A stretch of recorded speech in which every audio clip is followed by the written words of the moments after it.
Dah terkeluar.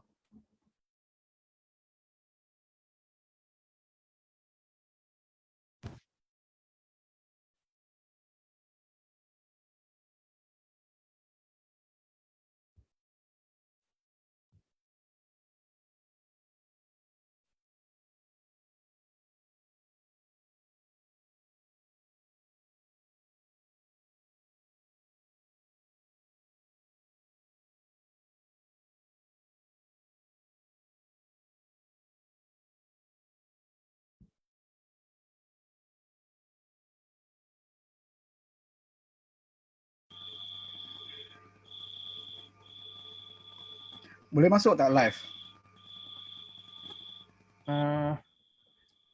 Ngecek kat Facebook. Sekejap.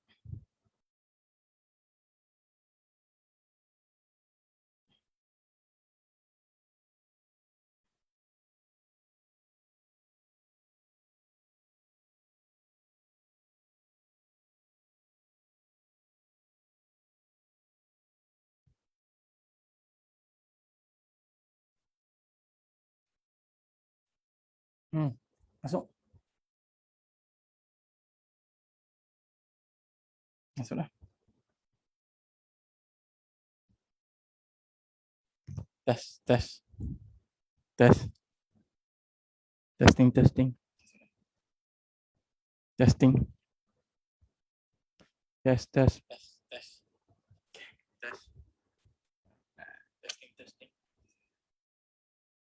Test.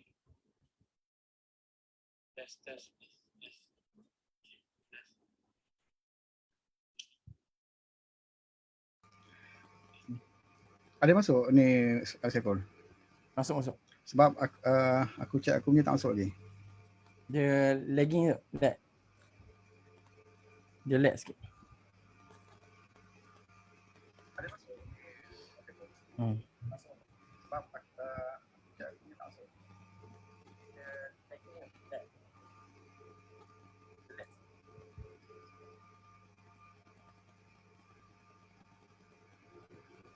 Suara jelas Okey, yang ada tak komen kat Facebook? Ada jelas tak jelas? Suara jelas Yang ada tak komen kat Facebook? Ada jelas tak jelas?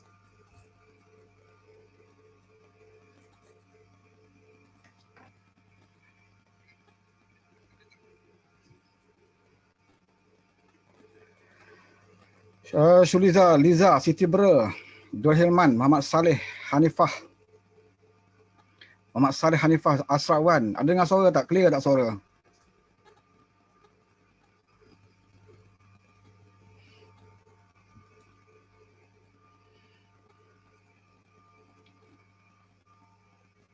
Dari Muhammad Saleh kata dari Ceras Bandar Tun Razak suara okey. Dul Hilman kata suara okey. Kin Nidusan kata selamat malam bro. Mana okey lah tu. Brother Zaidi kita ya daripada Pekan, Akirok. Cipta Sufian. Dia kata clear. Okey, malam ni kita lebih kepada kita sembang-sembang lah ya. Sekejap.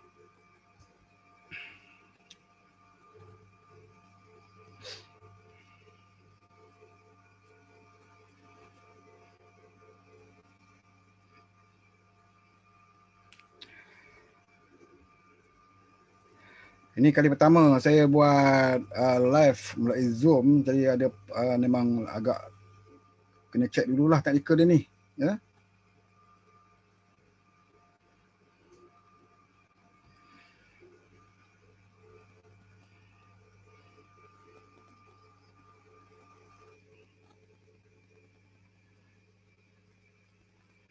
Saiful sihat ah? Alhamdulillah sihat. Sihat. Okey. Sihat.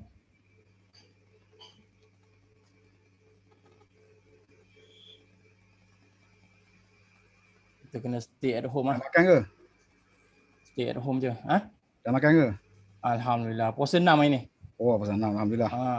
Tak habis lagi ya? Ada 2 hari lagi. Lambat sikit. Lagi 2 hari. Oh, kau sama Hatta lah, Hatta pun senang kak. Kan? Hatta dah kaya tu. Hatta pun dah tak masuk. Aduh, Hatta. Kau kena panggil dia masuk tu. Aku pun nak buat live dengan dia tu. Kan? Hatta Tapi dengan masuk dia lah. ni kena hati-hati sikit nak buat live. Kan? Mana Hatta. Kena seru dia. Kena seru dia. Sekejap ya. Sekejap, seketika.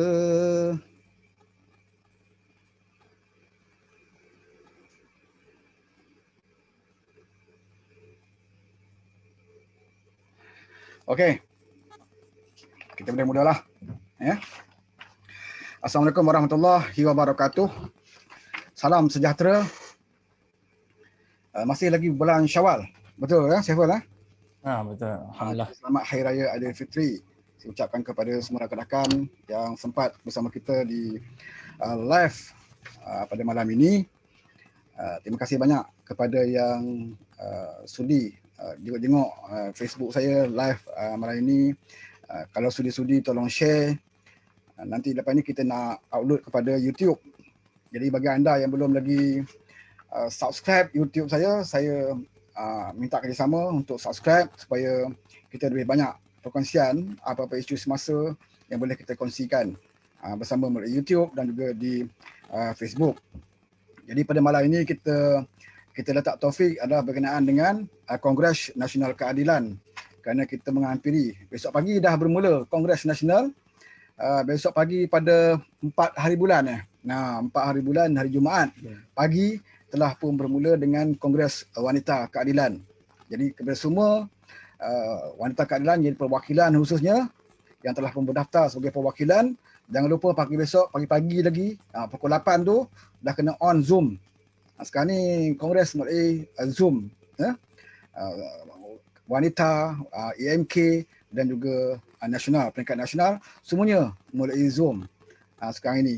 Jadi mana perwakilan hendaklah bersedia pada pagi. Yang lebih pentingnya adalah pada pagi itu, kerana itu adalah pendaftaran. Nak menentukan sama ada mesyuarat itu mencukupi quorum atau tidak.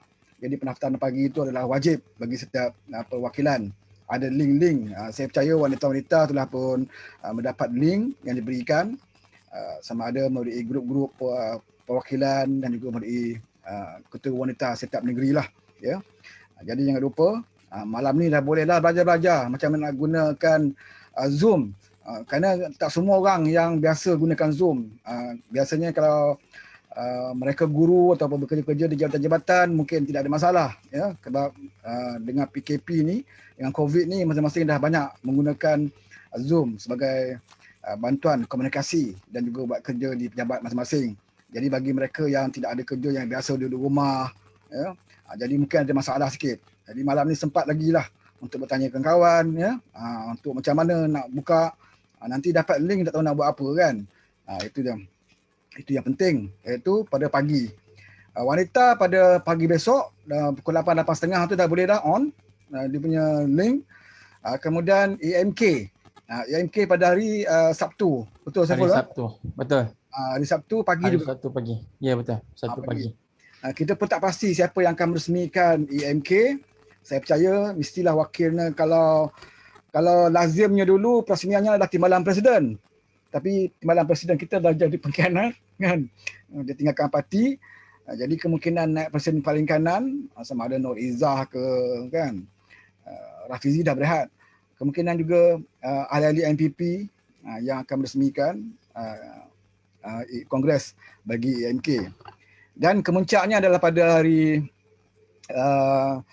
Ahad, betul Ahad, iaitu Kongres Nasional, di mana pada pagi juga pendaftarannya. Jadi saya menyeru kepada semua perwakilan cabang yang telah pun berdaftar. Masih lagi saya dengar ada masalah sikit tentang pendaftaran. Ada lagi yang daftar yang masih kita dapat kelulusan daripada SQ sehingga malam ini. Masih lagi ada tersangkut. Tapi tak apa, untuk yang Kongres Nasional masih ada lagi 2 hari untuk mereka proses pendaftaran ini. Dan bagi mereka yang telah dapat link yang diberikan melalui email masing-masing, jadi boleh masuklah untuk Kongres pendaftaran pada 6 hari bulan pagi. Itu yang pentingnya, iaitu untuk pendaftaran, dan itulah kemuncak di kongres kita di mana kita akan mendengar ucapan dasar Presiden. Kita akan dengar juga ucapan daripada Setiausaha Agong, kita mendengar juga ucapan daripada Setiausaha Pengelola, ya, beberapa mengikut jadual atau cara yang telah pun ditetapkan. Dan pada surat petangnya adalah sisi penggolongan, ya, daripada pimpinan-pimpinan, termasuk juga penggolongan daripada Presiden sendiri. Jadi kali ini Kongres Nasional hanya 1 hari saja, iaitu pada hari Sabtu, hari Ahad. Ya. Jadi wanita hari Jumaat besok, Sabtu AMK, dan untuk nasional 1 hari saja. Pagi ucapan dasar, petang adalah ucapan penggolongan daripada Presiden. Jadi itulah yang akan kita lalui.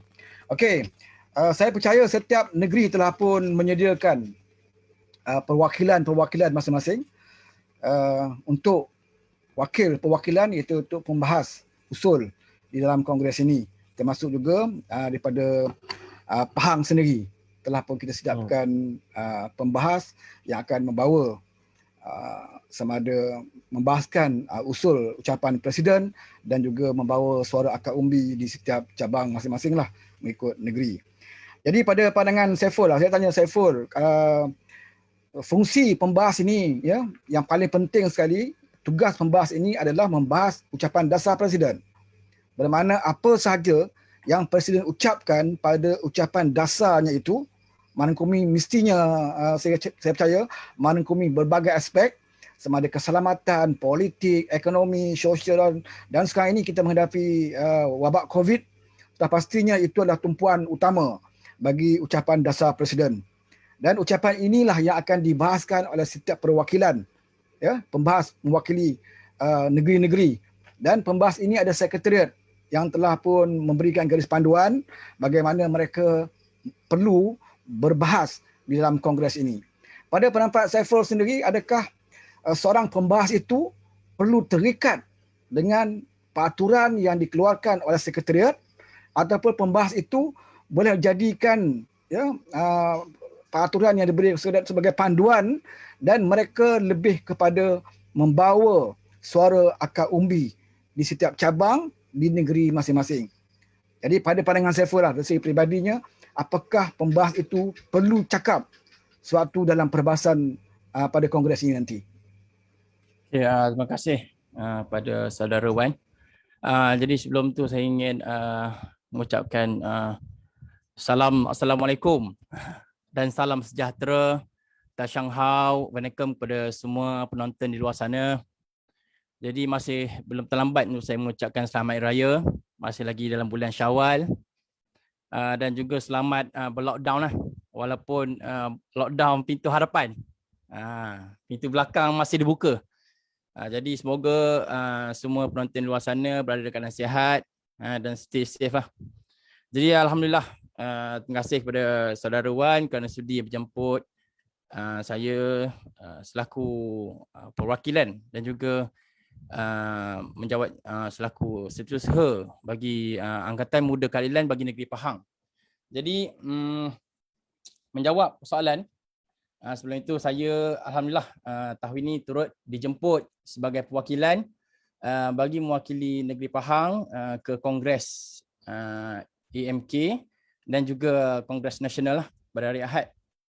Dan sebagai seorang ahli dan perwakilan, sudah tentu kalau kita lihat mana-mana parti yang mengamalkan prinsip demokrasi, sudah tentu kita mempunyai sistem dalam parti itu bukannya secara suka-suka.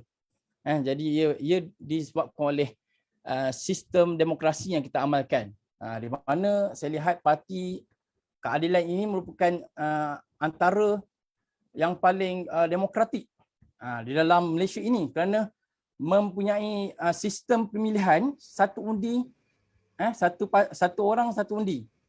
Maksudnya kalau satu orang tu satu undi untuk memilih jawatan kuasa dan peringkat atasan termasuk presiden, dan kita mempunyai satu undi, satu orang satu undi. So maknanya bukan semua parti yang menggunakan sistem seperti itu.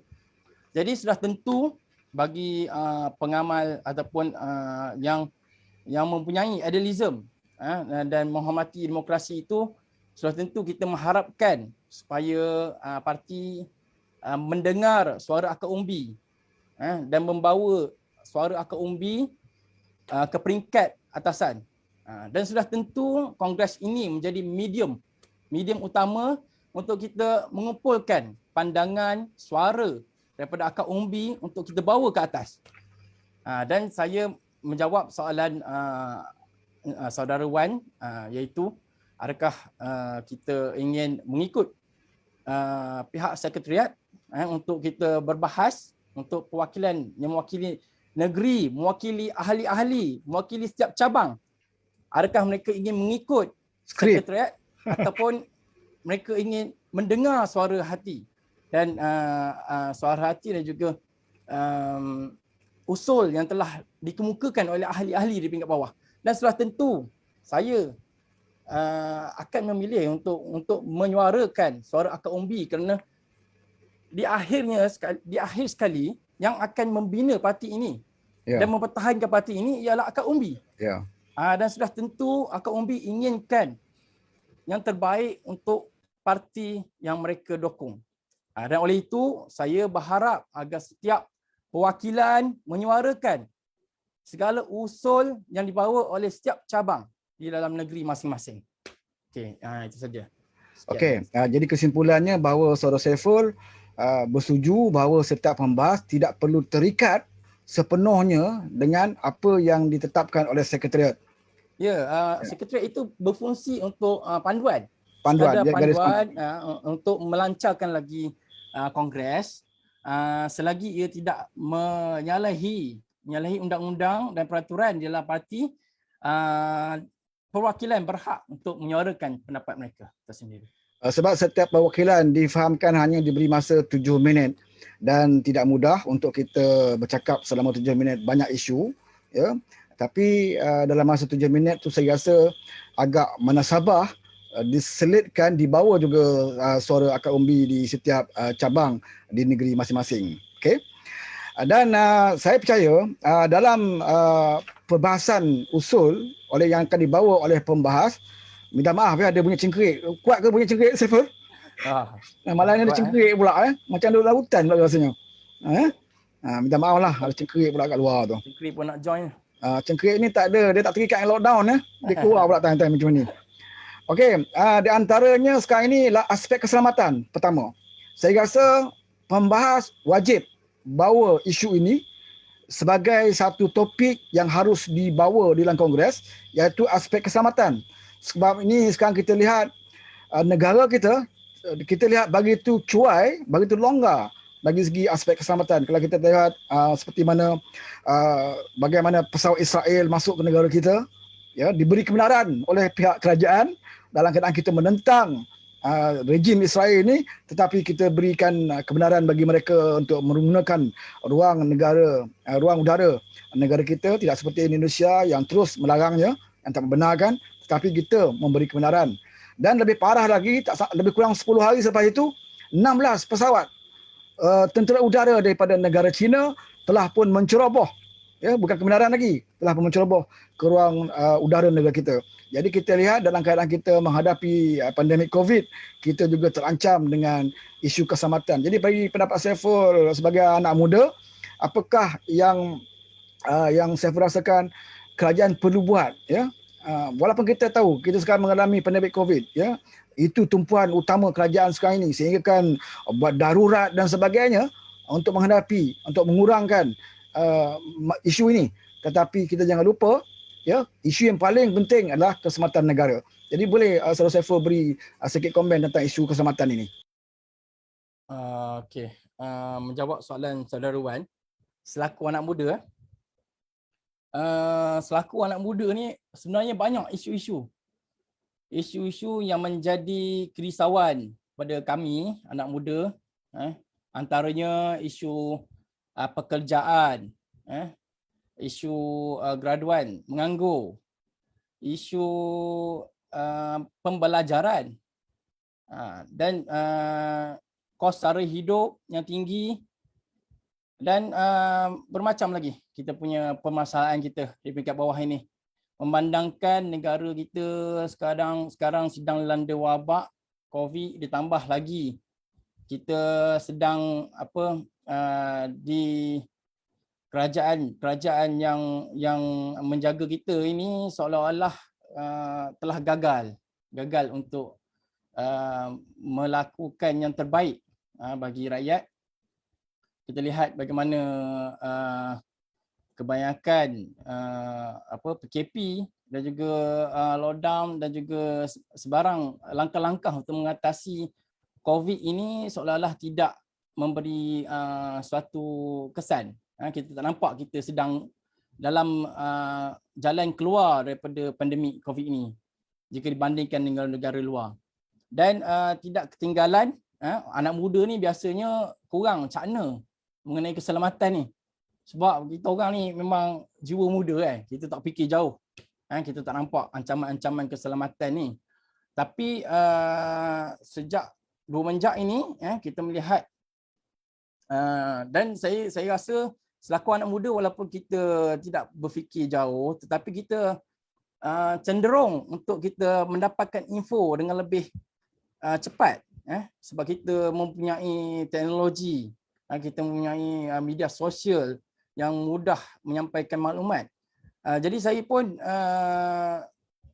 maknanya on the spot bila mana pesawat itu melintasi ruang udara, dalam masa beberapa jam kita telah mengetahui isu tersebut. Itu mudahnya zaman sekarang ni, kuasa viral kan. Jadi di situ dia menimbulkan concern kepada anak muda kan. Kita sebagai seorang warga negara patut rasa risau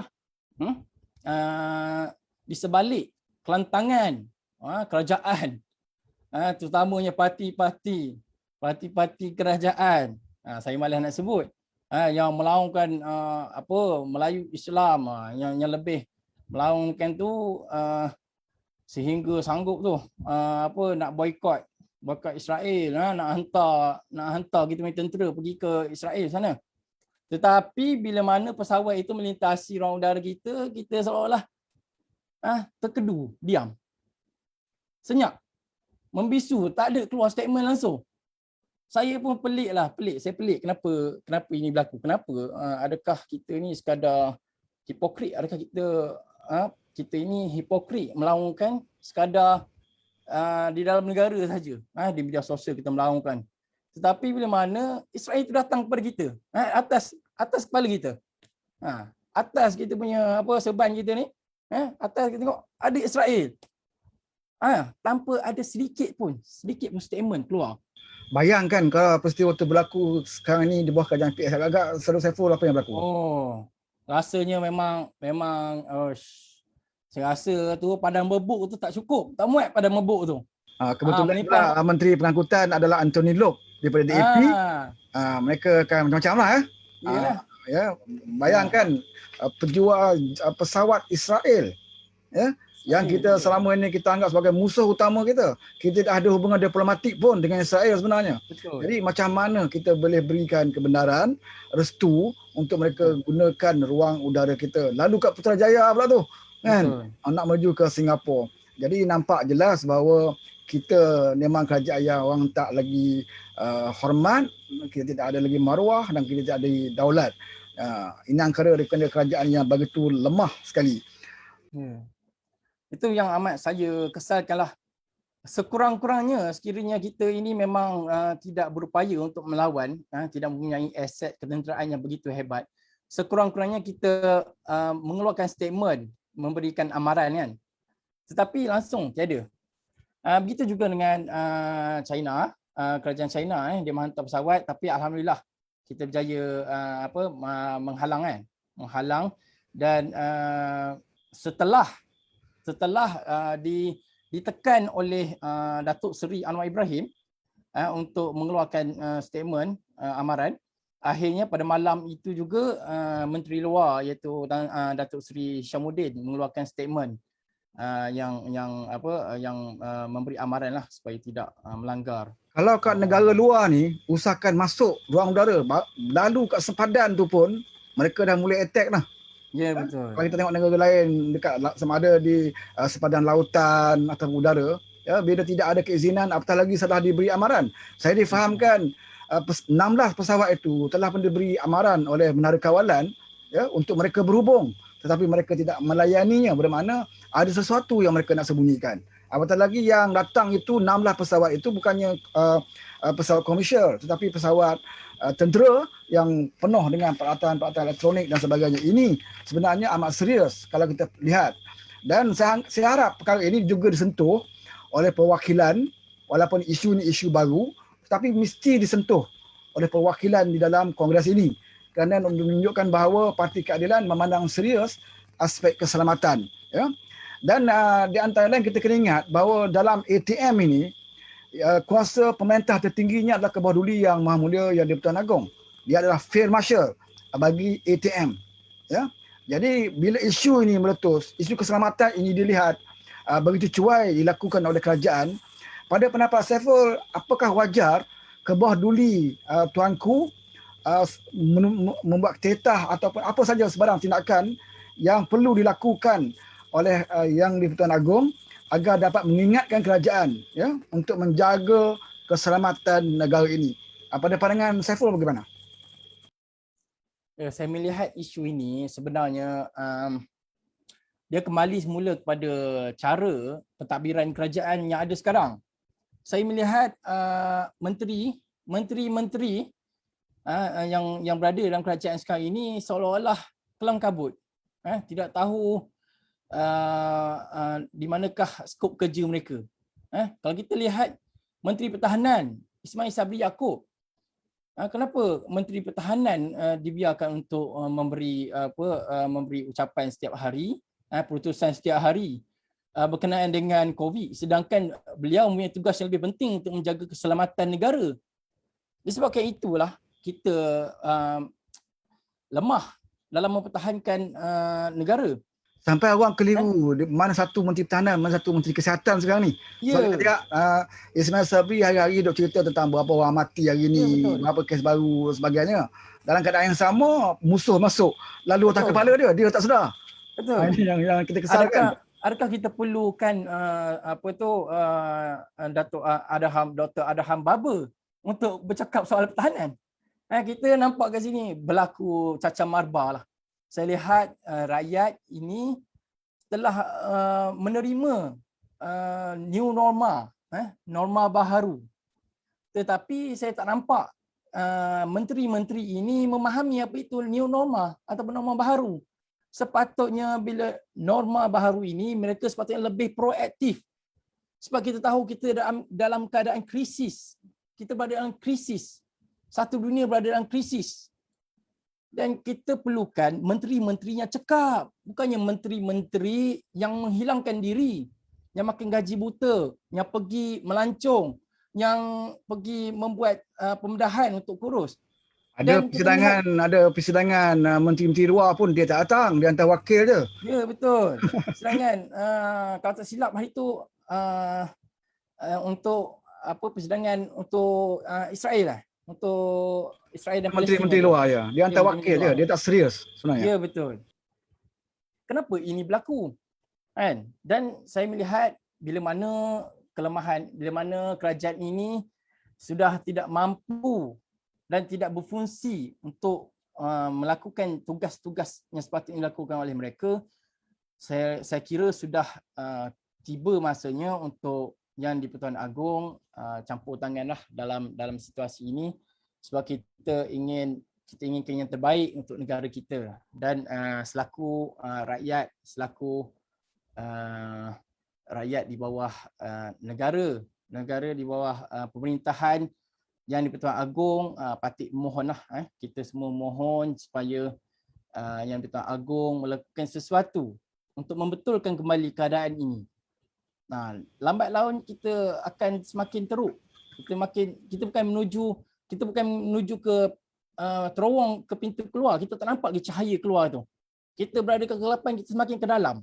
Dan kita tidak mempunyai jalan keluar sekarang. Kita masih itu salah satu daripada isu yang harus dibawa oleh pembahas. Ya, penting. Yang pertama sekali keselamatan yang kita bincangkan awal tadi. Yang kedua adalah peranan yang harus dimainkan oleh Majlis Jaga-Raja. Terutamanya ada Kebah Duli Yang Maha Mulia Tuanku sebagai Field Marshal bagi ATM dalam keadaan negara kita telah pun diuji dan juga diancam. Kita tak boleh bayangkan kalaulah 16 pesawat itu datang dengan senjatanya, dengan bomnya macam-macam, roketnya, dah masuk pun. Dan mungkin ada beberapa sebahagian daripada negeri kita telah pun berjaya dimusnahkan kalau mereka berniat tidak baik. Ya. Tapi mungkin kedatangan mereka untuk nak riki, nak lihat, mungkin ambil gambar dan sebagainya. Ini pun amat merunsingkan kita lah, ya, di atas kecuaian yang berlaku. Dan kita harap pembahas boleh jadikan satu perbahasan di dalam Kongres supaya Parti Keadilan boleh membuat sesuatu, mungkin boleh atas nama Parti Keadilan untuk menyembah kepada Bawah Duli Tuanku agar Bawah Duli Tuanku melihat perkara ini sebagai satu perkara yang amat serius bagi negara kita, iaitu melibatkan keselamatan.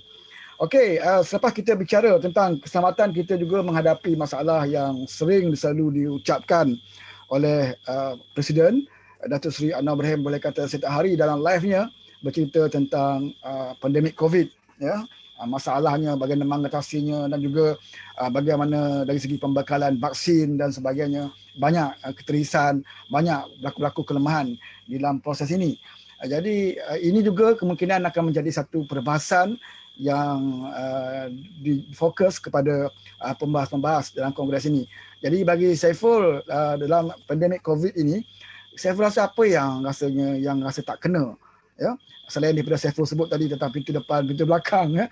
Menteri kata dia dah tutup semua pintu, tetapi ada juga makhluk lain yang buka melalui pintu belakang, ya. Dan kita tahu makhluk ini memang suka ikut belakang, ya. Dulu jadi menteri besar pun katanya ikut belakang juga, kan. Kemudian macam-macam peristiwa lah yang melibatkan belakang ni. Jadi kali ini pun Ismail Sabri menyatakan keluhan. Dan saya rasa saya pelik bagaimana seorang menteri kabinet sehingga meluahkan perasaannya melalui Facebook, melihatkan seolah kabinet itu gagal sebenarnya untuk menyelesaikan isu ini. Ya, bagaimana seorang menteri mahu lockdown, mengurangkan segala kilang-kilang dan sebagainya. Ya, ada menteri yang masih lagi nak berikan kelonggaran, mungkin ada sebab-sebab tertentu. Jadi bagi Saiful sebenarnya apa yang perlu dilakukan untuk kita betul-betul melaksanakan lockdown ini demi keselamatan rakyat. Okay, pada pandangan saya lah, pandangan peribadi saya,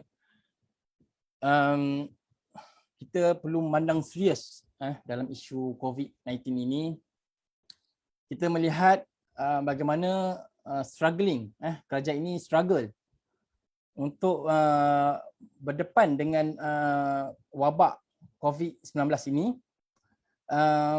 Dan kita melihat jika kita bandingkan dengan negara luar seperti di New Zealand, di Singapura dan juga di negara-negara jiran, kita nampak kita sedikit terkebelakang. Dan kita melihat sepatutnya setelah setahun kita melihat PKP, pelbagai jenis PKP, PKPD, PKPB, bermacam-macam PKP, namun tidak memberikan hasil yang positif. Kita tidak nampak terdapat pengurangan dalam solution yang diberikan. Kita dah cuba, kita mencuba dengan cara melakukan PKP, kita tidak berjaya. Tetapi kenapa kerajaan masih lagi berulang kali menggunakan cara yang sama sedangkan sudah diketahui cara itu tidak memberi kesan. Dan kita melihat setelah berkali-kali, setelah bermacam-macam video disuarakan oleh rakyat majoritinya sedar. Dan daripada rakyat datangnya idea ini, tidak datang daripada menteri untuk melakukan total lockdown. Sebab apa kita melihat jika kita tidak melakukan total lockdown ini, kita melihat angka sudah sebelum kita melakukan total lockdown ini, angka sudah mencecah 7,000, 8,000. Dan kematian berpuluh-puluh setiap hari kematian. Kematian ini lebih pun ada. Ya, sekarang ni walaupun dah dilakukan total lockdown semakin meningkat 126 kalau tidak semalam. Dan hari ini pun 100 lebih. Kalau 106 ke 100 berapa, tapi 100 lebih. Dan kita melihat ini semua nyawa rakyat kita. adakah pemimpin ini, adakah menteri-menteri yang bertanggungjawab ini tidak merasakan suatu tanggungjawab, tidak merasa bersalah? Kerana ini nyawa seorang bapa, seorang datuk, seorang nenek, seorang ayah, seorang mak kepada keluarga. Cuba bayangkan sekiranya ahli keluarga mereka yang terlibat, bagaimana perasaan mereka itu?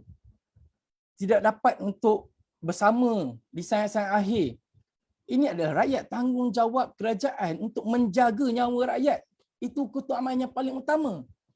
Soal ekonomi, saya tidak melihat kita terlalu kritikal. Walaupun saya bukan pakar ekonomi, tapi kita telah melalui satu lockdown waktu ketika awal-awal COVID ini mula merebak.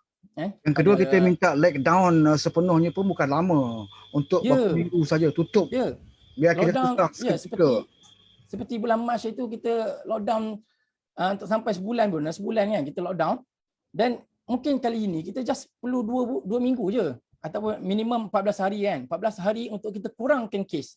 Bila kita kurangkan kes, kita boleh nampak di mana sporadik ataupun di mana punca virus itu, dan kita buat asing lah lockdown yang susulan lah maknanya, yang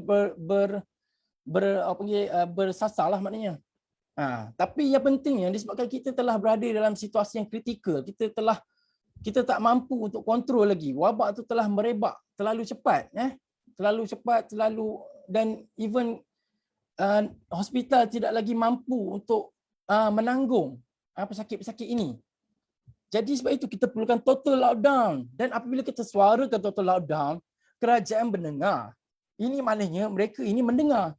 Mereka mendengar dan mereka menamakan total lockdown. Tetapi malangnya, walaupun total lockdown, tapi seolah-olah sama seperti PKPB, masih lagi banyak kereta di luar sana, masih banyak industri di luar sana. Industri merupakan, kalau kita lihat statistik, punca merebaknya COVID ini, 60%-nya datang daripada industri perkilangan dan juga pembinaan. 60%. Tetapi industri ini tidak ditutup.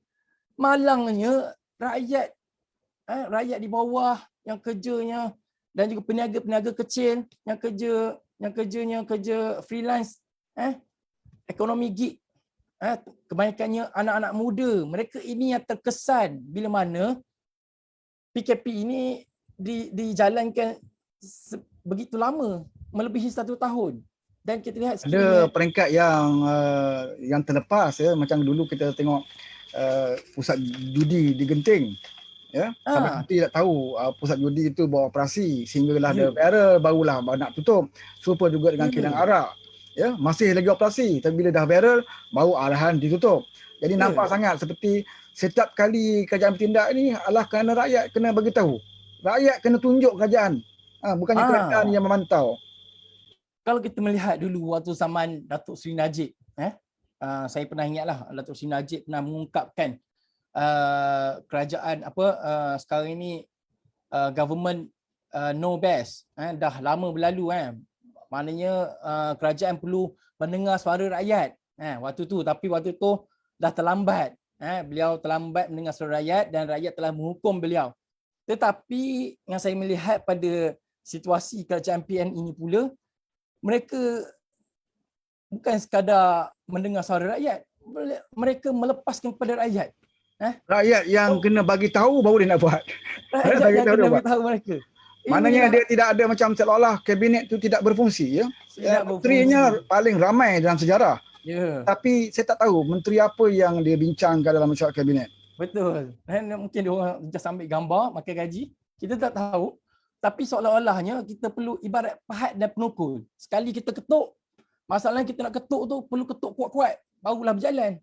Dah terlalu. Isu dia bila rakyat bising, contohnya macam kilang arak, kan? Bila rakyat dah bising dia tutup. Bila dah tutup, ada pula parti yang tertentu klaim atas perjuangan mereka. Perjuangan mereka maka kilang ini tutup. Dulu pun pusat kasino judi pun macam tu juga. Dia klaim perjuangan mereka. Padahal sebelum itu tak berbunyi pun. Sebenarnya saya dah malas nak cakap pasal parti tu, sebabnya saya harap sangatlah rakyat di luar sana celik matalah. Janganlah terlalu taksub, terlalu walak dengan pemimpin sehingga tidak nampak keburukan yang dilakukan, tidak nampak kelemahan. Saya pun tak pasti sekarang ni rakyat Malaysia berapa peratus yang telah pun mengambil vaksin. Ini juga satu masalah besar. Negara lain dah banyak sampai kena ada negara yang telah pun dah tak pakai mask sekarang ni. Sebab semua penduduknya dah dapat vaksin. Jadi saya pun tak pasti. Sarul Saiful dah ambil vaksin belum? Saya dah daftar tapi masih belum mendapat. Sama lah, saya pun daftar tapi tak dapat. Masih menunggu giliran lah. Jadi ini yang selalu ditegur oleh Datuk Seri Anwar Ibrahim bahawa pengagihan vaksin pun jadi masalah. Bila vaksin pun kita jadikan satu bahan bisnes pun satu masalah juga. Betul. Nak cari duit daripada vaksin ni. Bagaimana Selangor, Selangor pun menggunakan inisiatif sendiri, beratus juta dikeluarkan belanja untuk mempercepatkan rakyat Selangor mendapat bekalan vaksin. Tapi macam-macam lah ya. Ada kerenah birokrasi lah dan sebagainya berlaku dalam isu ini. Jadi saya harapkan ini juga menjadikan topik yang penting untuk dibahaskan di dalam Kongres. Jadi pembahas kena bawa isu ini sampai keselamatan tadi, juga isu COVID merupakan isu yang penting. Okey, kita lari sikit daripada topik. Iaitu baru-baru ini sebagaimana yang kita ketahui, rakan kita Saudara Iswardi Murni telah pun disiasat dan juga ditahan dan kemungkinan akan didakwa di mahkamah lah, ya, atas ucapan yang semua kita tahu apa kesalahan beliau, ya. Tetapi rata-rata di media sosial kita lihat sama ada di mana-mana pun orang bercakap, ya, orang tidak menceritakan tentang bagaimana dia mengolahkan ayat itu, bagaimana cara dia bercakap, tetapi banyak yang menceritakan bahawa isi kandungan yang dibawa oleh Iswardi Murni ini, ya, itu lebih penting daripada cara dia meluahkan. Ya, cara dia meluahkan mungkin pada sesetengah pihak tidak begitu betul, tidak begitu bijak, tidak begitu berhikmah, tetapi yang lebih penting dilihat oleh ramai masyarakat di media sosial sekarang ini adalah isi kandungan ini.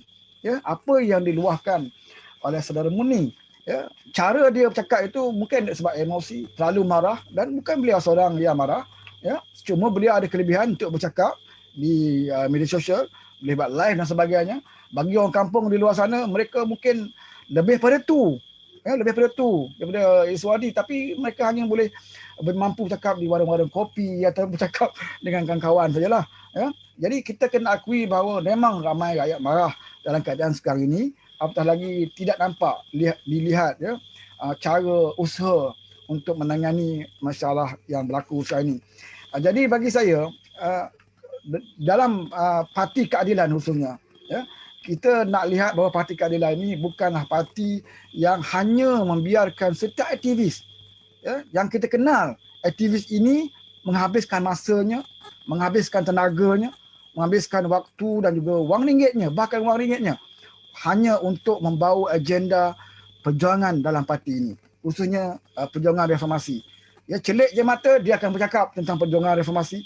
Celik je mata dia akan cakap tentang parti keadilan, perjuangan dan sebagainya. Ini aktivis, ya, yang kita kenal sekarang ini. Dan apabila berlaku satu perkara, kita ada yang berkata seolah parti seperti tidak berapa memberikan dokongan, ya. Bukan kita nak menyokong perkara yang tak baik, tapi sekurang-kurangnya ada cara lonak untuk kita memujuk, ya, kalau dia anak muda, apatah lagi dia anak muda, ya, bagi parti, bagaimana orang anak muda ini harus kita tampilkan dalam parti, harus kita gunakan kebolehan dia. Ya, dia ada bakat, dia ada kebolehan, tetapi kita biar begitu, kemungkinan inilah menyebabkan keluarnya kata-kata yang tidak begitu enak, ya. Sebab ialah orang tidak ada jawatan dalam parti, contoh, ya, mereka tidak diberikan peluang oleh parti menunjukkan kebolehan dan dokongan daripada parti. Jadi saya rasakan parti harus mengubah sikap ini, bahawa kita harus lebih dekat kepada aktivis yang kita lihat begitu ikhlas perjuangan mereka, dan jangan kita jadikan satu dua kesilapan itu sebagai satu cara untuk kita menjauhkan diri. Jadi bagi Saiful, orang sentiasa mengikuti beberapa aktivis yang bergerak sekarang ini, bagi Saiful apakah pandangan anak muda sekarang ini, ya? Dan saya pun lihat kalau satu ketika dulu kalau ada berlaku kes-kes yang sedemikian, ya, parti yang akan tampil membuat laporan polis, berdemo sebagainya adalah UMNO. Tapi kali ini tidak ada laporan polis dibuat oleh mana-mana pihak. Tetapi kes Eswadi ini pegawai polis sendiri buat laporan, ya, dan kita tak pertikaikan, ya, kerana sesiapa pun berhak untuk membuat laporan, ya, dan siasatan dan sebagainya. Jadi kita melihat perkembangan ini sebagai satu, bagi saya Iswadi ini adalah pencetus, pencetus kepada supaya anak muda masyarakat seluruhnya akan terbuka minda, akan tahu apa masalah yang sebenarnya berlaku dalam negara kita. Dan kita kena faham bahawa dalam setiap perjuangan ini mesti memakan korban. Ya, kalau bukan kita sebagai korbannya, mungkin orang lain akan jadi korban bagi kita mencapai perjuangan. Jadi bagi Saudara Saiful, bagaimana pandangan tentang isu ini? Okey, yang pertamanya soal aktivis Iswadi, ya. Sebenarnya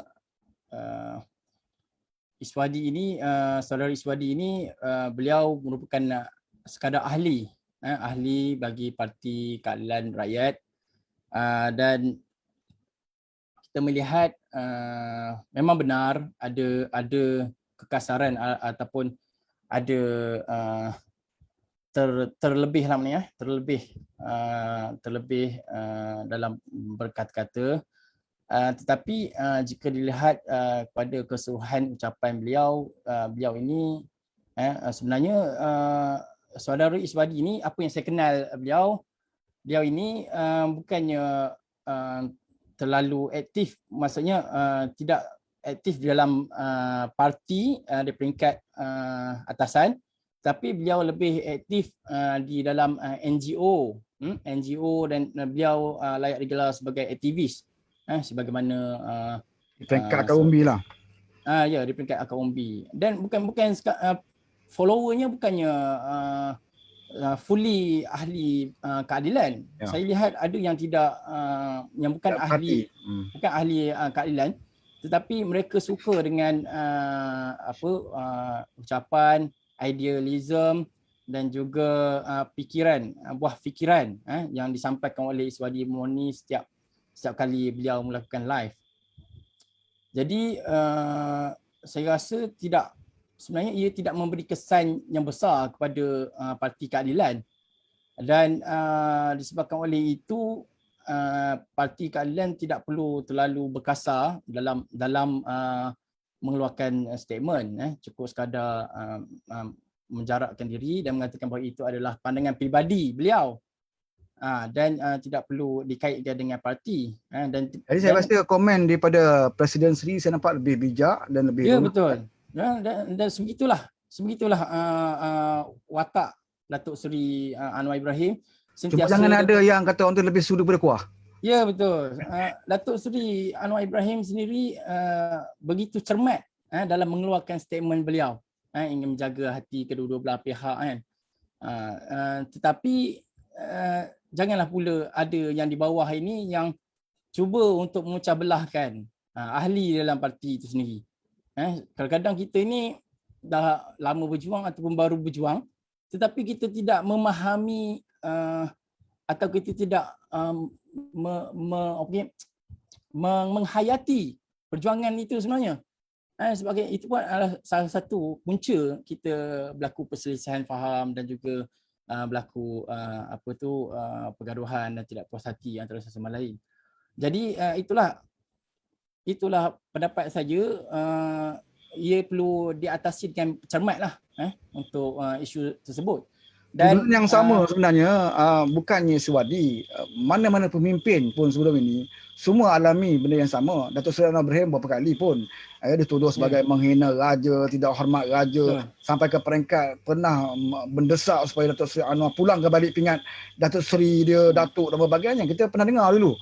ya, tuduhan pada Anwar Ibrahim. Begitu juga dengan Wabi Khalid Samad di Shah Alam, di ketika penghina, penderhaka, macam-macam. Maka kita fikir bukan Iswadi yang berlaku. Jadi pada kita dalam politik ni itu lazim, ya, apabila tuduhan-tuduhan itu dilakukan untuk cuba, ya, menekan orang-orang yang dilihat lebih berpengaruh, agresif sikit, ya. Inilah cuba ujian yang dihadapi oleh mana-mana pemimpin dan juga aktivis-aktivis. Dan bagi saya, Iswadi ni saya tak semua perkara yang saya setuju dengan beliau. Ada beberapa pendapat, pandangannya yang juga saya tidak bersetuju. Tapi majoriti, banyak pendapat dia yang betul, yang kita lihat betul dan juga benar. Ya. Saya masih ingat satu ketika dulu, beliau pernah menceritakan tentang pengurusi keadilan negeri Sarawak, Larry. Ya. Dan beliau dilihat sebagai orang yang selalu berseteru dengan pengurusi keadilan negeri Sarawak, Larry ni.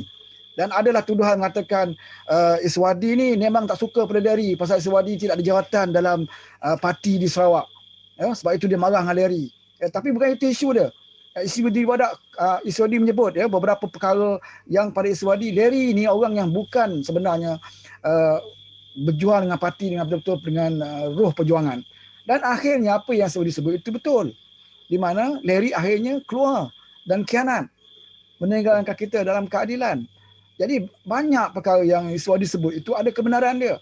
Serupa juga dulu dalam waktu Azmin berada dalam parti kita, katil-katil selalu disebut oleh Iswadi. Dan musuh-musuh menganggap Iswadi ni orang yang selalu sakit hati, dengki dan sebagainya. Dan akhirnya apa yang disebut Iswadi itu betul. Jadi kita lihat inilah banyak perkara yang betul sebenarnya daripada yang tak betul. Jadi kita tidak bolehlah, patutnya parti harus menilai kembali, kerana kita tidak ramai dalam parti kita orang yang mempunyai kebolehan, yang mempunyai kekuatan, ya, untuk apatah lagi sekarang ni zaman media sosial. Ya, kita mungkin menghadapi PRU dan keadaan begini, ya. Kita kena berkempen melalui media sosial dan sebagainya.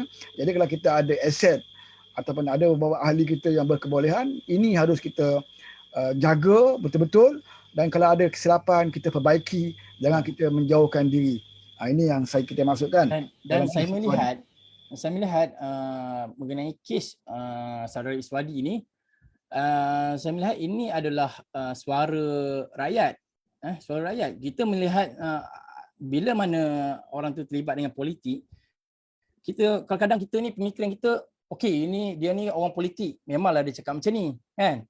Tapi sebenarnya kita juga adalah rakyat. Dan saya melihat pada ketika ini beliau membawakan suara rakyat, dan kita semua merasai kita kesusahan yang berlaku dalam kerajaan pada masa kini, di mana kita tidak mempunyai saluran untuk bersuara. Di mana kita ingin bersuara? Kita kalau dulu kalau kita mengamalkan prinsip demokrasi, kita mempunyai wakil rakyat untuk bersuara di parlimen.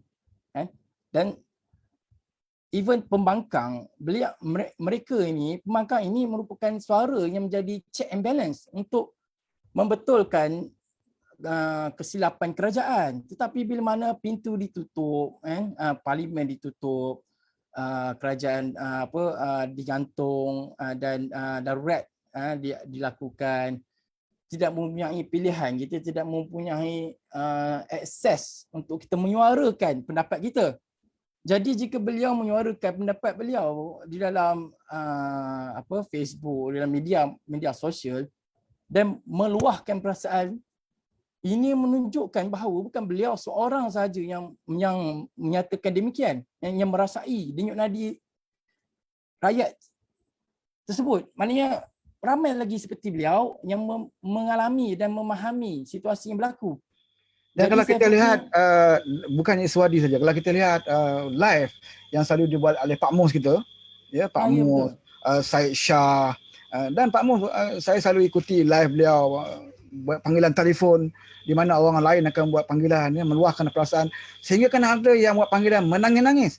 Ini bukan satu lakonan daripada apa yang disebut sebabnya sehingga menangis-nangis, merayu, ya, ke bawah duli tuanku.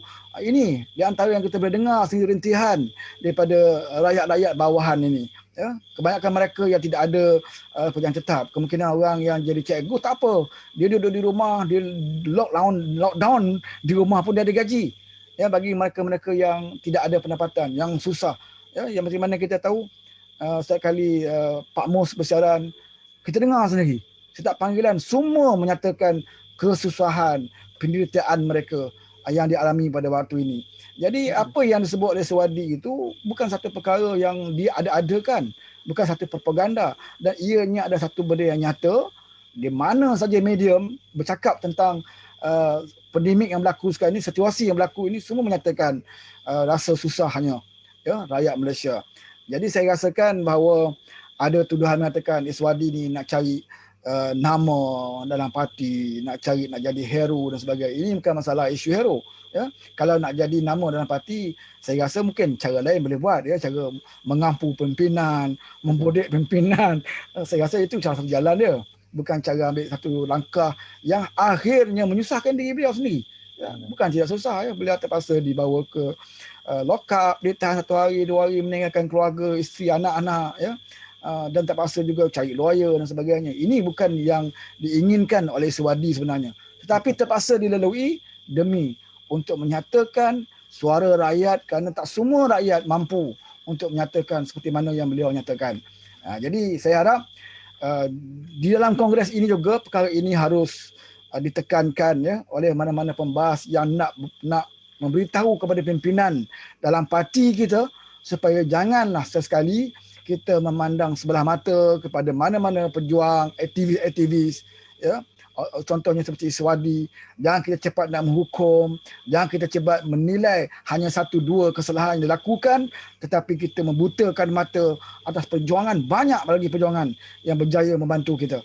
Ya. Sepatutnya Parti Keadilan ini yang lebih bergerak adalah mereka yang memegang jawatan di dalam parti ini. Ya. Kalau penerangannya, kalau komunikasinya, tetapi kita alhamdulillah parti kita ini dibantu oleh orang luar yang tak pegang jawatan dalam parti, yang tak ada jawatan dalam cabang. Ya? Orang yang ahli biasa membantu parti, membuat propaganda setiap hari, mengeluarkan belanjanya sendiri, tenaganya sendiri, masanya diluangkan hanya untuk membawa agenda perjuangan. Tetapi bila tersilap langkah sedikit, kita cuba nak menunjukkan bahawa kita nak jauhkan diri dan sebagainya. Tapi saya lihat bila saya baca kenyataan Presiden, saya rasa agak lega kerana Presiden Datuk Seri Anwar Ibrahim mungkin lebih tahu, ya, lebih tahu tentang anak muda yang bernama Iswadi ini. Okey, kita pergi ke topik lain, masih juga dalam kitaran Kongres, iaitu tentang kerjasama Parti Keadilan. Ini juga saya rasa penting untuk disentuh oleh pembahas kerana ini adalah hala tuju Parti Keadilan itu sendiri. Selepas kita jatuh sebagai kerajaan di Persekutuan, inilah kongres pertama setelah kita tumbang, ya, dan banyak sekali perkara patut boleh kita ceritakan, ya, tentang bagaimana pengkhianatan itu berlaku, siapa punca pengkhianatan ini. Dah pastinya pembahas tidak boleh bercakap dalam masa 7 minit untuk nak ceritakan tentang pengkhianatan ini, tetapi ianya harus disentuh di dalam kongres ini kerana kita nak tunjukkan bahawa Parti Keadilan ini adalah parti yang belajar daripada kesilapan yang telah pun kita lakukan, kesilapan besar yang telah pun kita lakukan, dan kita juga harus menunjukkan bahawa Parti Keadilan kenal siapa kawan, siapa musuh, siapa musuh dalam selimut dan sebagainya. Saya nak tanya Saudara Saiful, ya, sekarang ni di media sosial ada cerita tentang kemungkinan Parti Keadilan menjalin kerjasama dengan parti di luar daripada PH, ya, macam UMNO contohnya, ya, di luar daripada PH, di atas beberapa syarat yang ditetapkan, bagaimana nak bergabung dan sebagainya. Mungkin orang kata Parti Keadilan ini lebih terbuka, ya, untuk bersama dengan mana parti yang mendukung perjuangan Parti Keadilan khususnya dan juga Pakatan Harapan. Jadi pada pandangan Saiful, ya, kalaulah perlu Parti Keadilan ini, ya, bekerjasama dengan Parti UMNO khususnya, yang selalu disebut kemungkinan ada hubungan dan sebagainya. Pada pandangan Saiful, apakah yang perlu dilakukan oleh Parti Keadilan sekiranya kita nak bekerjasama dengan UMNO? Okey, menjawab persoalan ini, okey. Kalau kita pelajari sejarah, kita melihat pada sejarah daripada mula-mula Parti Keadilan ini ditubuhkan, kita melihat pada tahun 1999, selepas Anwar Ibrahim dijatuhkan dan dimasukkan dalam penjara. Pada tahun 99 kita melihat siri-siri pilihan raya yang berlaku daripada tahun 1999 dan pergi ke tahun 2004, 99 kebangkitan pembangkang memenangi, kalau tersilap, tiga kerajaan negeri, iaitu di Terengganu, Kelantan dan juga Kedah. Betul. Kemudian pada tahun 2004 kita mengalami sedikit kejatuhan. Kejatuhan itu disebabkan peralihan kuasa di antara Pak Allah, daripada Mahathir kepada Pak Allah. Dan kita melihat pembangkang ataupun Parti Keadilan ini sedikit lemah. Kemudian kita melihat pada tahun 2008, 2008, sebelum itu kita BA, Barisan Alternatif. Kemudian kita bertukar kepada Pakatan Rakyat. 2008 kita menghimpunkan DAP dan PAS. Memang kontra. Memang berlawanan. Demi idealisme mereka ni memang jauh. Seorang utara, seorang selatan. Dan kita melihat bagaimana Parti Keadilan ini mampu meneutralkan kedua-dua parti ini. Kita melihat dan menghasilkan kekuatan pada tahun 2008 untuk kita mendapatkan kerajaan negeri Penang dan juga Selangor, kalau silap waktu itu. Betul 2008. Okey, dan kita melihat sejarah selepas itu. Kita juga dapat Perak tahun 2008. Betul. Kemudian jatuh. Dan kita nampak kebangkitan betapa wujudnya Parti Keadilan ini membawa ideologi multiracial dan juga reform, berjaya menarik lebih ramai rakyat. Dan kita melihat kekuatan itu datangnya daripada Datuk Seri Anwar Ibrahim. Rentetan ini bermula daripada Datuk Seri Anwar Ibrahim. Ini tsunami rakyat. Dan kita melihat seterusnya pada tahun 2013 kita mendapat 52% kemenangan kita. Kita dah menang undi popular. Ya, betul. Cuma kita kekurangan dari segi undi kerusi. Waktu itu Datuk Seri Anwar Ibrahim yang lead, yang mengetuai. Dan kita melihat selepas kita bekerja lebih keras, terutamanya dengan bantuan daripada saudara Rafizi Ramli, Invoke, dan saya tak rasa sebenarnya Tuan Mahathir itu memberi sumbangan yang besar ke atas kemenangan. Dia menumpang ya? Dia hanya menumpang, sebab saya melihat pada tahun 2015 saudara Rafizi dalam Kongres beliau ada menyebut bahawa beliau tidak risau mengenai UMNO, Barisan Nasional, sebab beliau sudah menjangkakan bahawa Pakatan Harapan akan menang pada ketika itu, ataupun Pakatan Rakyat sebelum itulah akan berjaya menewaskan UMNO, Barisan Nasional. Cuma pada 2015 saudara Rafizi telah mempredik, telah meramalkan bahawa beliau risau sekiranya menang, bagaimana mereka ingin menjaga kemenangan itu. Saya ada terbaca, saya ada melihat semula. Kalau tak percaya boleh Google semula ucapan Kongres Rafizi Ramli. Beliau mengatakan perkara tersebut pada tahun 2015. Beliau sudah meramalkan bahawa UMNO Barisan Nasional akan kalah dan PH akan memerintah. Tetapi beliau mengatakan bahawa kemenangan itu merupakan satu tugas berat, satu ujian buat Pakatan Harapan, dan terbukti benar, iaitu pada ketika ini kita telah dikhianati oleh dulunya rakan-rakan kita sendiri. Dan berbalik kepada soalan panjang. So saya nampak ini parti PKR ini merupakan parti masa depan. Parti ini merupakan parti masa depan. Parti yang mempunyai idealisme perjuangan menetasi kaum dan agama. Kita memperjuangkan rakyat, kita ingin melakukan reform. Dan saya rasa, ini pandangan saya, tanpa UMNO kita mampu untuk memenangi pilihan raya yang akan datang. Tetapi dengan syarat jika kita terus kekal, maksudnya kita kekal bersatu padu dalam Pakatan Harapan, tiada pengkhianatan kali kedua. Ini sebenarnya masalah kita. Saya mengharapkan kebijaksanaan Datuk Seri Anwar Ibrahim. Kat situ saya melahirkan harapan supaya Datuk Seri Anwar Ibrahim ini mampu mengemudi, mampu mengawal parti-parti komponen kita iaitu DAP dan juga Amanah.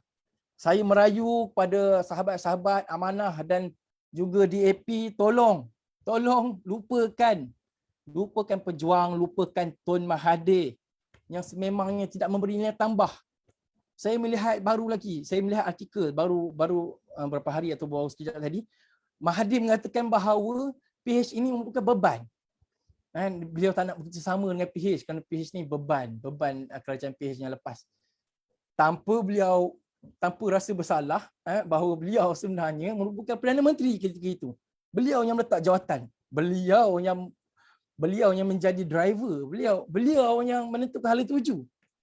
Sepanjang PH, ya betul. Sepanjang PH berkuasa 22 bulan, apa sebenarnya wawasan? Apa sebenarnya hala tuju yang ingin dibawa oleh Mahathir? Kalau dia baca dekat sini, dia kata Dr. Mahathir berkata Parti Pejuang Tanah Air tidak berminat untuk mewujudkan pakatan dengan Pakatan Harapan dan pilihan raya akan datang ekoran beban yang digalas. Dia kata kita beban. Kita sebenarnya saya ingin berkata dalam live ini saya kata bahawa Tun Mahathir itu sebenarnya adalah beban. Beliau merupakan satu biawak hidup lah. Maaflah kasar sikit. Tapi sebenarnya ini adalah kebenarannya, faktanya. Bahawa beliau merupakan beban kepada Pakatan Harapan. Beliau yang mengucak-kacirkan pemerintahan Pakatan Harapan ini. Dan saya mohon supaya parti-parti dalam PH muhasabah dan bersatu padu. Kita lupakan Mahathir. InsyaAllah kita akan mampu untuk memenangi pilihan raya yang akan datang. Dan UMNO, okey, sebabkan saudara Wan ada bertanya mengenai UMNO. UMNO kita terserah pada UMNO. Sama ada mereka mahu berubah, mereka mahu insaf, dan asalkan mereka mengikut idealism perjuangan Pakatan Harapan, terutamanya Parti Keadilan Rakyat, mengiktiraf semangat reformasi dan juga idealism reformasi itu, dan juga mengiktiraf Datuk Seri Anwar Ibrahim sebagai Perdana Menteri, maka pada pandangan saya secara peribadi saya tidak kisah. Saya rasa kalau ada masalah. Kalau ada pemimpin UMNO yang bermasalah, contoh sekarang ni Najib sebagai penasihat pada Barisan Nasional, dan juga Zahid Hamidi juga ada kes di mahkamah, orang panggil kluster mahkamah. Zahid Hamidi Presiden UMNO. Jadi kalau orang kata PH nak bersama dengan UMNO ataupun UMNO nak bersama dengan PH, apakah PH ataupun Datuk Seri Anwar Ibrahim boleh berkompromi dengan kes-kes sedemikian? Dan jawapannya dah selalu disebut oleh Datuk Seri Anwar Ibrahim bahawa beliau tidak akan berkompromi, bukan sahaja sedangkan dengan ahli parti sendiri pun. Datuk Seri Anwar Ibrahim tidak pernah berkompromi. Sebab itu bila ada masalah sikit dalam parti nak keluar-keluar lah. Macam berlaku di Dr. Xavier dan sebagainya. Kalau ada masalah nak keluar-keluar lah. Apatah lagi dengan parti lain. Jadi kalau nak bersama dengan PH ataupun bergabung dengan keadilan, syarat pertamanya hendaklah mendukung perjuangan ataupun dasar yang dibawa oleh Parti Keadilan. Jadi bagi saya, bagi pemimpin UMNO yang ada masalah, kalau mereka merasakan mereka tak bersalah, contohnya selalu sebut Najib mengaku dia tidak bersalah, dia tak ada nanya dan sebagainya, saya rasa mereka tidak ada pilihan, iaitu dengan cara memberikan sokongan kepada Datuk Seri Anwar Ibrahim. Kerana kalau mereka mahukan perbicaraan yang adil di bawah sistem kehakiman yang adil, yang boleh memberikan mereka membela dirinya, membuktikan dia tak bersalah, hanya satu cara, iaitu berada dalam bawah sebuah kerajaan reformasi. Kerajaan yang melaksanakan reform kepada sistem kehakiman. Jadi kalaulah Datuk Seri Anwar Ibrahim tidak boleh beri jaminan untuk membebaskan Najib, ataupun tidak boleh beri jaminan untuk membebaskan Zat Al-Hamidi dan beberapa orang lagi pimpin UMNO yang ada kes sekarang ini. Tapi sekurang-kurangnya Datuk Seri Anwar Ibrahim tidak akan campur tangan di dalam kes-kes mahkamah yang akan dihadapi oleh mereka. Ya, kalau mereka rasa mereka tak bersalah, mereka boleh fight di mahkamah. Mereka boleh bawa keterangan, bukti dan sebagainya untuk menyatakan mereka tidak bersalah. Dan Datuk Seri Anwar Ibrahim, kalau dia menjadi Perdana Menteri Malaysia, sudah pastinya beliau tidak akan campur dalam urusan mahkamah. Ini kelebihan yang ada sekiranya UMNO memilih bersama dengan Datuk Seri Anwar Ibrahim.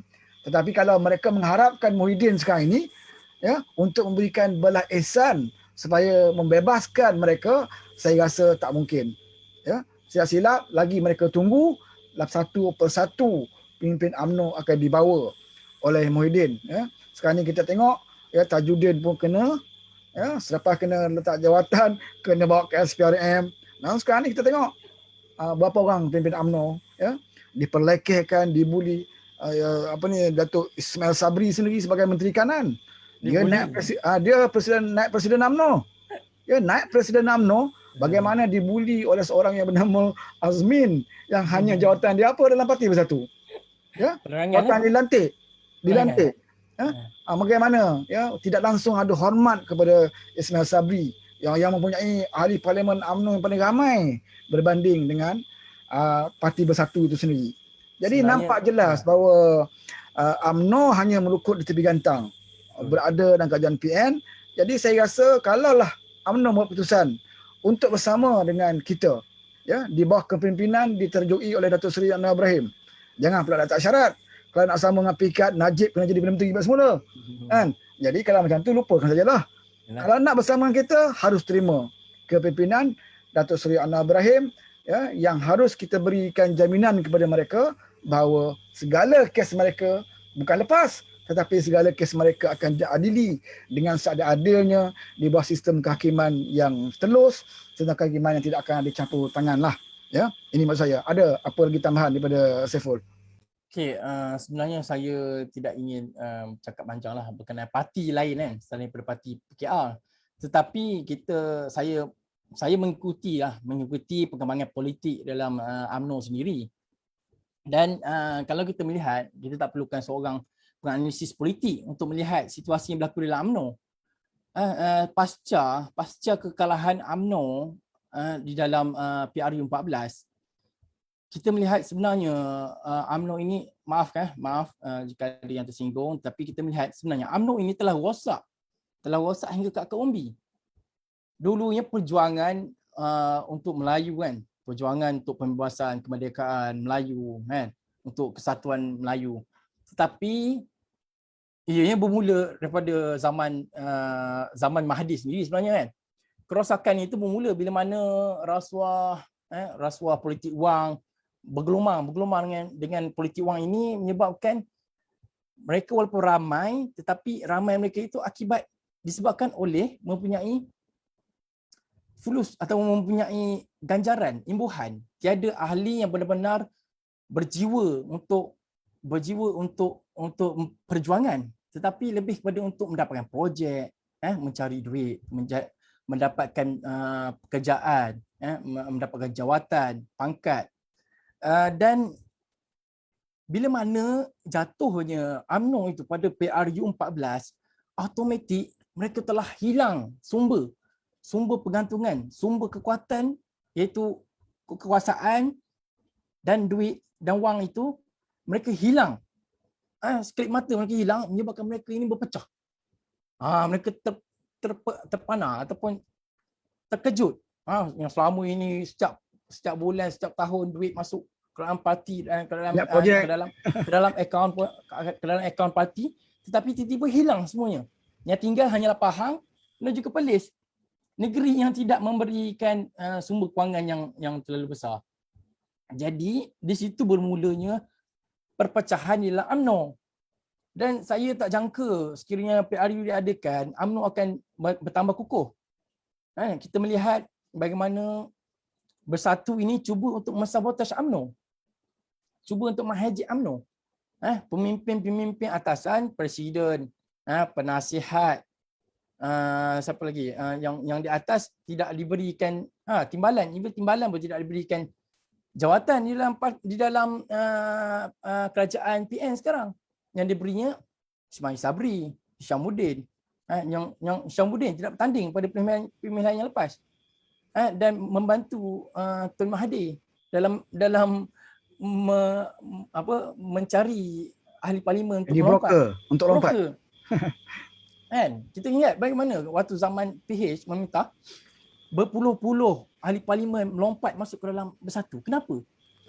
Mereka yang dulunya berkata akan memperjuangkan UMNO. Setelah kalah, tiba-tiba dia kata tidak percaya, hilang kepercayaan kepada UMNO. Tiba-tiba tu Mas Al-Mayati kalau silap. Tanah Merah kalau silap. Melaka. Terus Melaka. Melaka. Puteri UMNO. Ya. Tanah Merah ke apa? Melaka. Puteri UMNO daripada Melaka. Yalah, parlimen apa tu? Tak ingat. Tanah Merah. Parlimen saya tak ingat. Dia Mas Al-Mayati secara 360 degree ataupun 180 lah, terus daripada utara ke selatan dia pun pusing. Dia punya statement dia tu mengatakan hilang kepercayaan kepada UMNO. Kenapa? Tahu-tahunya nama beliau tidak disabitkan dalam kes YMDB kan. Sama dengan Mustafa Muhammad Jeli. Ya, sama. Adalah beberapa, kita malas nak cakap banyak sangat dah. Sebab tu kita katakan bahawa apa yang Muhyiddin laku sekarang ini dengan membeli berapa ekor katak ni kan. Benda ni dia belajar daripada zaman Mahathir. Ya, betul. Mahathir masa jadi di bawah kerajaan PH. Ya, kita hanya masa tu kita hanya melihat saja apa yang Mahathir lakukan. Betul. Bila dia jadi Perdana Menteri, apa ramai orang UMNO ditarik oleh Mahathir dan orang-orang UMNO ini ada kes. Ya, betul. Ya, kalau kita tengok masa kita jadi pemangkang, Mahathir cerita tentang skandal satu NDB dan sebagainya lah. Dia bercakap. Tapi bila dia jadi Perdana Menteri, orang yang terlibat dengan skandal ini, kalau bersama dengan Bersatu, tutup kes. Tutup. Ya, masa tu daripada yang Mas tadi yang sebut tadi kan, UMNO, Mustafa Muhammad, ini semua diambil oleh Mahathir. Dan akhirnya orang ini tidak bersama Mahathir. Bersama dengan Muhyiddin pula. Contoh kes FPG, Felda kan. Felda yang siapa tu, Isa Samad dengan Zahid Ma'arif. Zahid Ma'arif. Zahid Ma'arif dilantik sebagai setiausaha politik. Bagaimana Zahid Ma'arif boleh terlepas sedangkan Isa Samad terkena? Ini memang padahal Zahid Ma'arif ni orang yang beri keterangan dalam mahkamah, dia tukang bawa duit cash ni. Ya, betul. Kan? Tetapi apabila Mahathir lantik dia sebagai setiausaha politik, orang yang hanya jadi saksi saja dan dia pun terlepas. Sebab itulah Zahid ni kita tak pelik kalau dia begitu lantang dan keras menentang Datuk Seri Anwar Ibrahim. Sebab dia cukup takut sekiranya Datuk Seri Anwar Ibrahim menjadi Perdana Menteri, beliau memang tak akan lepas. Orang macam ni tak akan lepas. Tapi yang hairannya dalam PH sendiri pun ada yang masih percaya kepada Tun Mahathir. Rule of law lah. Saya tak faham macam mana mereka ni masih percaya kepada Tun Mahathir. Dan sambung bila kita lihat statement ni, saya rasa apakah kita masih lagi percaya kepada orang yang buat kenyataan yang kita tunjukkan sekarang ni kan. Bila dia kata partinya tak akan bersama dengan PH, partinya bersama dengan pejuang mungkin bersama warisan muda dalam PRU yang akan datang. Alasan dia PH ini dia katanya mendatangkan beban kepada diri dia. Yang sebenarnya dia lupa bahawa dia lah yang mendatangkan beban kepada PH. Betul. Kita banyak nak jawab dengan rakyat tentang manifesto pun sebab Mahathir lah ni. Dan kita nak jawab dengan rakyat macam-macam perkara sampai peringkat jatuhnya kerajaan kita oleh kerana Mahathir Mohamad. Ya, betul. Jadi sekarang ni dia tahu bahawa dalam PA sendiri pun dah tahu temelang dia. Jadi sebelum orang nak tolak dia, lebih baik dia bagi tahu dia tak mau. Ya. Macam kita nak pinang anak orang lah. Kita dah tahu dah orang ni tak nak kat kita. Ya, betul. Kan? Dah tahu dah orang ni takkan terima kalau kita meminang pun. Tapi kita bagi tahu orang lain, aku tak nak anak dara dia. Dan ini sebenarnya strategi Mahathir. Mahathir ini sebenarnya beliau ingin meletakkan beban kesalahan itu pada Pakatan Harapan. Beliau cuba untuk bermain untuk twist mengatakan bahawa beban kegagalan pemerintahan pada dalam kerajaan PH itu terletaknya pada PH, sedangkan majoriti menteri yang beliau lantik itu adalah menteri PN sekarang. Ya. Ini yang saya tidak saya tak dapat nak Kalau gagalnya dulu, mana gagal lah sekarang ini. sebab itu kita nampak PN pun gagal. Pasal Mahathir nanti pun orang memang tak ada kualiti lah. Betul. Dulu saya sangkakan yang Azmin itu sengaja mensabotaj ekonomi waktu zaman PH. Ternyata bila masuk PN pun beliau gagal. Ya. Dan Kita ingatkan dia sengaja buat bodoh. rupanya memang betul-betul tak boleh Betul-betul pakai. dia bodoh. Ya. Satu hikmah lah kenapa kita telah membuang pemimpin sebegitulah. Okey, Saiful, kita dah ke penghujung. Ya. Jadi dalam perbahasan Kongres, saya difahamkan ada juga yang berpendapat bahawa lupakan isu Mahathir. Ya? Dengan alasan mengatakan bahawa Mahathir sudah tidak relevan. Ya? Kemudian dia kata keadilan pun dah lama dah tolak Mahathir. Ya? Maka pembahas tidak perlu lagi buat isu Mahathir. Ini saya berbeza pendapat lah dalam isu ni. Sebab bagi saya, keputusan yang dibuat oleh parti sama ada dalam MPP untuk menolak Mahathir ini ada benda yang tak sama dengan keputusan yang dibawa oleh Kongres. Sebab kita dah beritahu dalam mesyuarat agung tahunan di cabang-cabang, kita lihat di Pahang sendiri. Di Pahang sendiri 14 cabang membawa usul mendesak Parti Keadilan supaya tidak ada menjalankan sebarang kerjasama dengan Mahathir Mohamad dan partinya. Sebab kita tak mahu lagi perkara yang lama berulang kembali dan kita tak mahu beri peluang kepada Mahathir merosakkan Pakatan Harapan. Ini maksudnya yang kita bawa dalam usul dalam masyarakat cabang. Dan saya percaya di banyak negeri pun banyak cabang-cabang yang meluluskan usul ini. Jadi usul ini adalah usul akar umbi kerana dilahirkan dalam masyarakat agung tahunan cabang. Dan sekiranya pembahas diberikan satu guideline ataupun satu peraturan, jangan sebut Mahathir, saya rasa ini satu pengkhianatan kepada akar umbi. Satu pengkhianatan kepada amanah yang diberikan oleh akar umbi di setiap cabang supaya bawa suara kami. Suara kami adalah untuk menolak Mahathir. Dan suara ini harus didengar di dalam Kongres, harus diputuskan di dalam Kongres bahawa keadilan menolak Mahathir. Ya? Kita tak boleh kata lupakan Mahathir sudah tak relevan. Kita kata tidak relevan. Tapi tengok hari ni orang tua punya statement. Yang terbaru statement dia apa? Mana statement dia awal-awal lagi tolak kita. Kita masih lagi tak mau cerita tentang penolakan kita pada Mahathir. Sepatutnya kita ceritalah bahawa kamu tolak, kami pun tolak. Kami lagi awal tolak. Bahkan kami lafazkan dalam Kongres kami. Satu keputusan akar umbi. Bukan keputusan Anwar Ibrahim. Kalau Anwar Ibrahim menolak, mungkin orang kata, oh ini Anwar tolak pasal Anwar jadi PM. Atas kepentingan peribadi. Tetapi kalau Kongres buat keputusan, akar umbi sendiri melahirkan dan membawa keputusan dalam Kongres, maka kita boleh sebut bahawa yang menolak Mahathir Mohamad ini bukan Anwar Ibrahim, tetapi Parti Keadilan, akar umbi Parti Keadilan.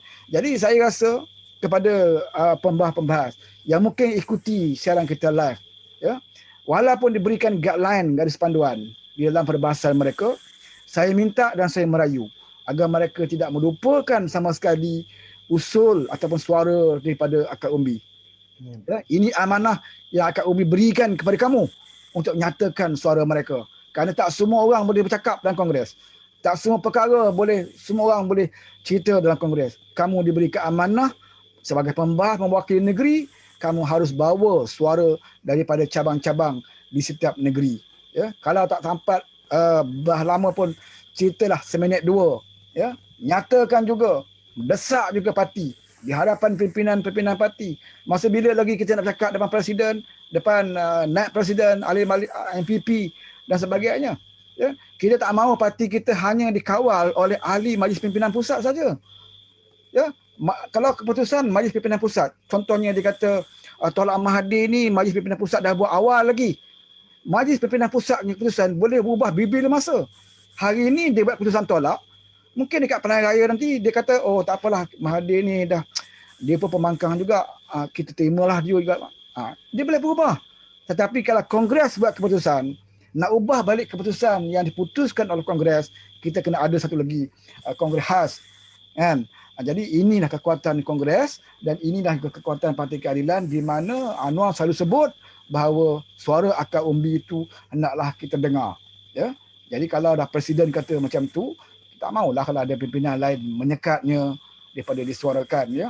Bukan kita tak kata isu lain penting, isu COVID juga penting, ya.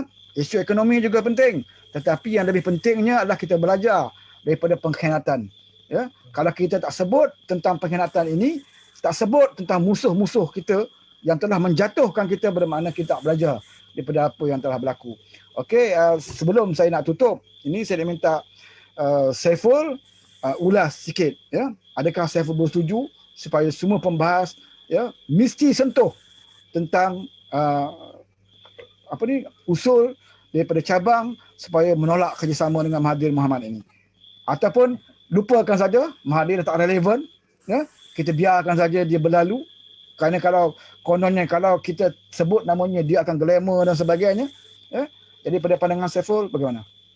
Okay, pada pandangan saya lah, seperti apa yang saya katakan waktu awal-awal soalan yang telah ditanya oleh saudara Wan tadi berkenaan dengan bagaimana perwakilan ni kan ingin menyuarakan suara akar umbi ataupun mengikut panduan yang diberikan. Jadi saya ingin mengingatkan kembali lah bahawa parti ini merupakan parti demokrasi, parti yang menjunjung prinsip demokrasi, dan sudah tentu parti ini perlu mendengar suara akar umbi, kerana yang akan mempertahankan parti ini adalah akar umbi. Parti ini datangnya daripada rakyat, daripada ahli, dan ahli ini tidak mempunyai apa-apa kepentingan. Ahli-ahli ini menjadi ahli kerana mereka percaya kepada sistem demokrasi, kepada idealisme perjuangan yang dibawa oleh parti kita. Dan disebabkan oleh itu, kita perlulah mendengar suara daripada akar umbi. Sebab ahli-ahli ini tidak mendapat jawatan pun. Suatu Pakatan Harapan menang dulu, ahli-ahli ini tetap sama. Mereka ini bukannya dapat jadi pengurusi GLC ke apa ke, bukan dapat bantuan bantuan sara hidup ke apa semua kan. Tetapi apa yang ahli-ahli ini nak sebenarnya? Mereka sebenarnya ingin sistem negara ini berubah, mahu reform kembali, ingin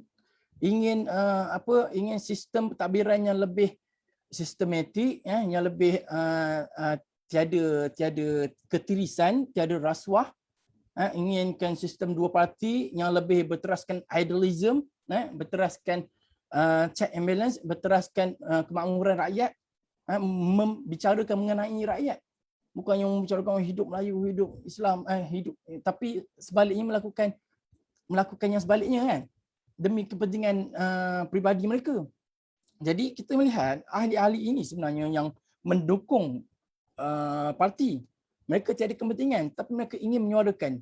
Mereka percaya kepada parti. Jadi sewajarnya dan sewajibnya pimpinan parti juga kena percaya kepada ahli, mendengar suara ahli. Kerana inilah sistem yang sebenarnya.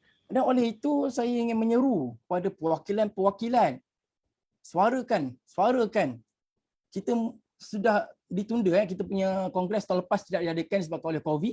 Jadi sepanjang langkah Sheraton sehingga hari ini, pelbagai isu yang dapat kita kupaskan, dan saya berharap agar pembahas perwakilan ini dapat menyuarakan suara hati mereka sendiri, suara hati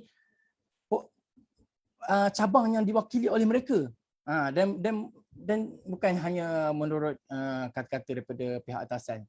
Jadi saya mengharapkan agar demokrasi ini subur di dalam parti kita. Saya situ saja. Okey, kesimpulannya kita mengharapkan agar parti keadilan ini benar-benar parti reform, benar-benar parti yang mendengar suara di akar umbi, dan satu parti yang berani buat keputusan dengan jelas dan juga tegas, terutamanya melibatkan soal pengkhianatan. Ya, kita tak lupakan soal pengkhianatan. Jangan kita kata kongres kali ini kita nak bicara tentang COVID semata-mata, dan tentang ekonomi semata-mata, sedangkan kita baru saja jatuh, ya, dikhianati dengan bagi teruk sekali, sehingga kita rakyat menjadi bangsa. Sekarang rakyat menjadi bangsa kerana pengkhianatan ini punca dia. Ya, COVID meningkat kerana pengkhianatan ini punca dia. Kerajaan tidak terurus kerana pengkhianatan ini punca dia.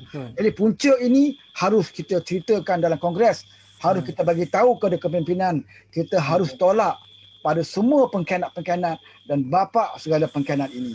Dan saya lihat isu kartel pun, walaupun kartel kita dah buang dalam parti, tetapi mesti ada lagi 1-2 baki yang nampaknya diberi tempat, keselesaan dan sebagainya, harus juga ditegur di dalam kongres kali ini supaya pimpinan tahu bahawa akar umbi nampak sebenarnya apa yang berlaku dalam parti.